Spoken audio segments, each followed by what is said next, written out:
Now, a friend of mine, Chris Cook, you should come. He's from Zeitgeist.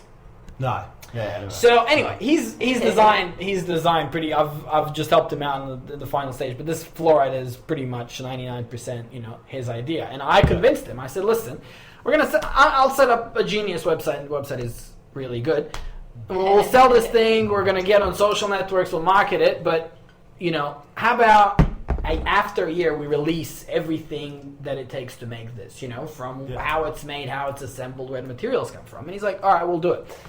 The idea behind this, right now, this fluoride filter now costs $150. But guess what? If it was open source, firstly, the people that created it get a lot of credibility, respect from the public in the next product. Oh, wow. Secondly, if it's open source, you're guaranteed within 2-3 years, somebody in China is going to pick up all these pieces and go, man, these guys have told me how to make it.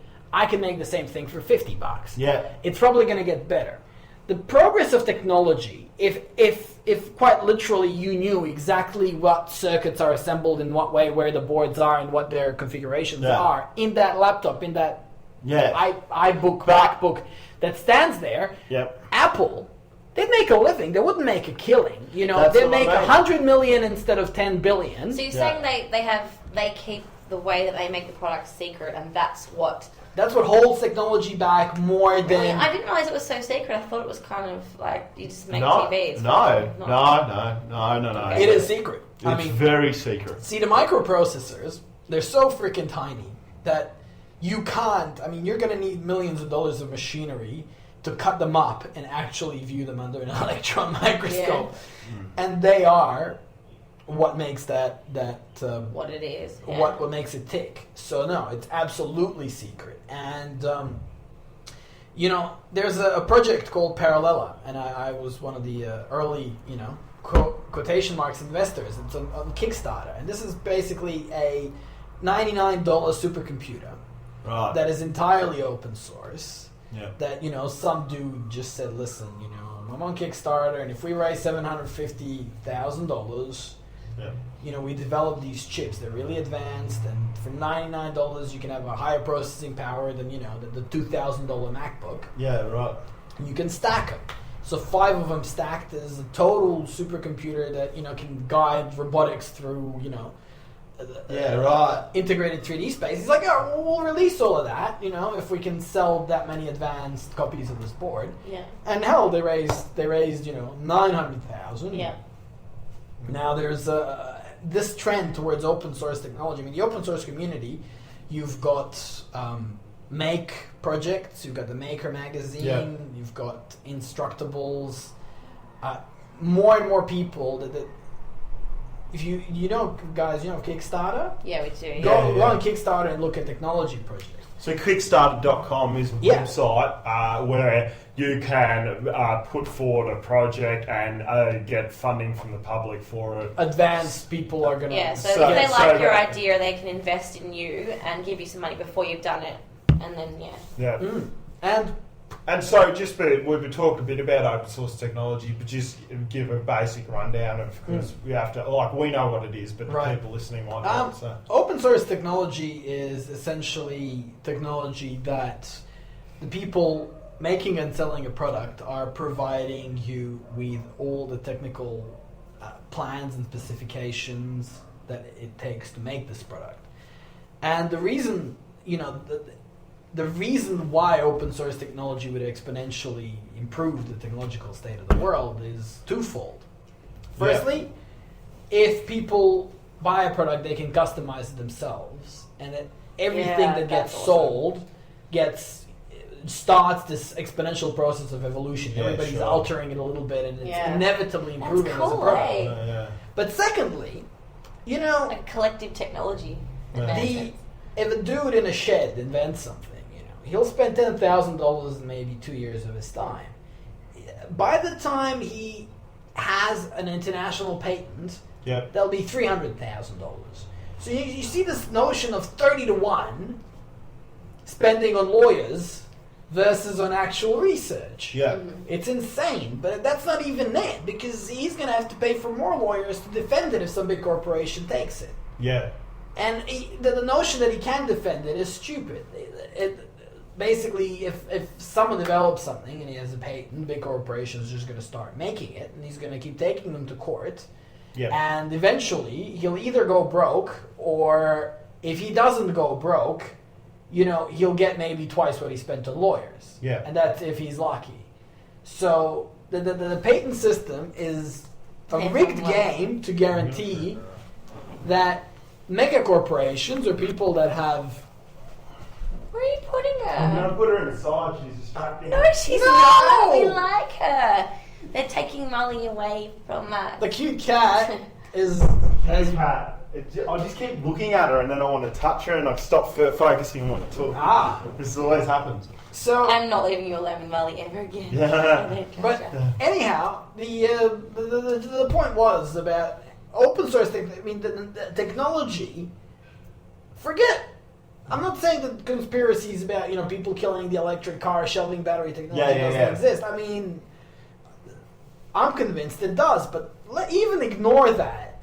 Just that the presence of this patent system diverts, 90% of what's spent on technology is bloody spent on lawyers making sure that a company has a monopoly. That's so true. So first of all, there's this massive loss of resources, and secondly, there's a massive loss of intelligence. Yeah, because, Definitely. The consumer has become these automatons that just buy this and fucking press a few buttons, as if they don't have enough respect that they can look into the product, see if they can modify it, see if they can make it better. Yes. But it also takes away the whole beauty of being a creative inventor. It's the same thing with music. You do it because you love it. You create something in technology because you see the need for it and you want to put it out there and make it and let it help people with their lives.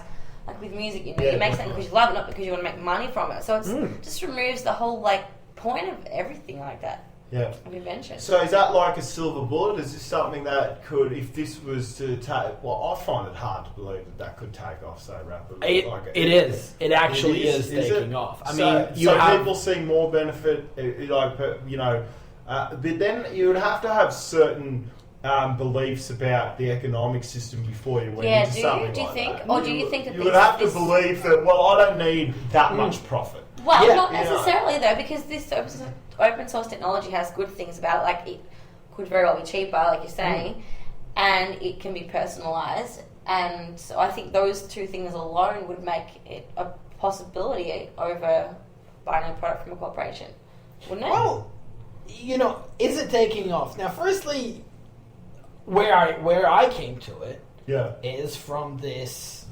quest, sitting in my corporate job wondering, how am I going to make an honest living? All right? So I came to it from this philosophical perspective and from studying the economic system. But I'd say that half the people in it are not particularly educated about the nature of capitalism, about the way corporations essentially nefariously dominate planet Earth and suppress people. But they're just going, I have an awesome idea. I want to share it with as many people as I humanly possibly can because this is awesome and, people are going to make it better. Yeah. It's, they're acting on a natural human instinct. If only the world could be that nice. But give me a second. You say if only the world could be that nice. But, 5 years ago, somebody having an open source project, it was going nowhere. You needed, you want to hear about a millionaire. This guy's got hundreds of millions. That's a good guy. The dude that made the Ubuntu. What's his name? What is it? The guy, he's a South African. He sold his company for $570 million and started the biggest open source Linux system called Ubuntu. You guys know of Ubuntu? Right. It's an open source operating system. So it's like Windows, but it's entirely open source and the community writes the code. And he's sunk hundreds of millions of dollars into it. His name is Mark Shuttleworth. Yeah. And there's a good guy, But see, these open source projects kind of needed sugar daddies, and they were all software based. And the garage inventor dude didn't get any support. You know, Ouya, like a game system. Mind you, that's video games. Yeah. But they started a completely open source video game platform. Yeah, right. They tried to raise $1 million, and they didn't think, whatever. Let's try to raise $1 million. They raised $9 million. Yeah, right. You know, the Parallella, the one I told you about, raised 900,000. They tried to raise 750. The guy that the latest 3D printer was called Bukobot. No, it wasn't even the latest. Now they got Robo something. But anyway, 3D printing. Yeah. This technology broke into the open source market about 8-9 years ago, and now it started exponentially accelerating because 8-9 years ago there was a couple of guys in New York, coming in, engineers doing some stuff after work. Now this technology has become proliferated, and the guy that invented the best 3D printer so far, the best open source 3D printer, is a camera technician. He's not even an engineer. The point is, when people get access to open source technology, it's such a learning experience. Yeah. Absolutely. Construct it. That's a shift in. Honestly, that's like nearly even a shift in consciousness from the way, the economic stockbroker mentality to the actually, this is a better way the world can work. You know what I mean? Let's go into 3D printing a bit. Because that shit is interesting, and not a lot of people know anything fucking about that. I can guarantee you. Yeah. So 3D printing is the possibility of making a sustainable future. Because what is the material you use? So it's basically printing, but you can print like a knife and fork or a fucking what? Where does it stop? Do we know yet? Possibilities for everything. I'll give you Print a cat. I don't know if you could print something living. It won't get up and sing, I'm trying to put this into, if people saw a picture of me, I'd mime my way through it. But 3D printing, you can think of a printer. It lays down ink on a flat page. Yes, yeah. Now imagine this ink was stackable. It would lay down a layer. Yep. Then it would come up and lay another layer. And another layer. And so forth, and build a shape in 3 dimensions of almost any type. Yes. Now, this is called layered 3D printing. This is what exists in the open source world so far. You could print titanium. You could print metals. You could print anything. There are other techniques which essentially use a mixture of powder and lasers. Right. Yeah. And techniques which this whole thing is suspended in the type of a jelly. And this jelly can solidify. And lasers make it solidify at certain points. Okay, So this technology has been around for 30 years. Wow. What? And only now, this is what open source is. Only now, is it getting cheaper and people are making open source models. Yeah. It's actually gotten so good.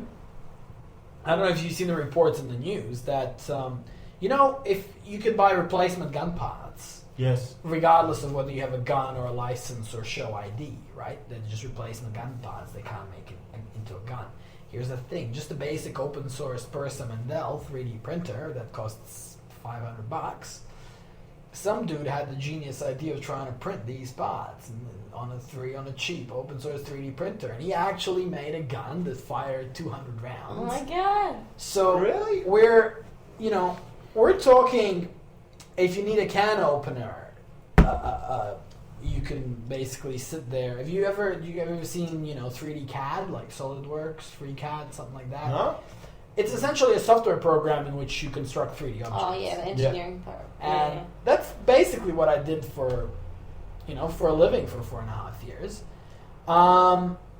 It's very intuitive. It's quite easy to learn. It's actually so easy to learn that when I didn't see that particular program before, and when I had an interview for this job, I learned it over the weekend, and I drew some parts and I gave it to them, and they were impressed. But the long story short, there's an intuitive program to create something you can imagine in 3 dimension on software. And 3D printers, they have some limitations. The open source ones have some limitations. They can print possibly about 90% of the shapes you can imagine. See, if you think of a letter T, if you're layering a letter T, and you have a steady column which instantly goes from being, 1 centimeter wide to being 10 centimeters wide, that top layer is just going to fall through, isn't it? Yeah, of course, yeah. So then you have to build supports for that. And so, as I said, I think you can visualize that it has some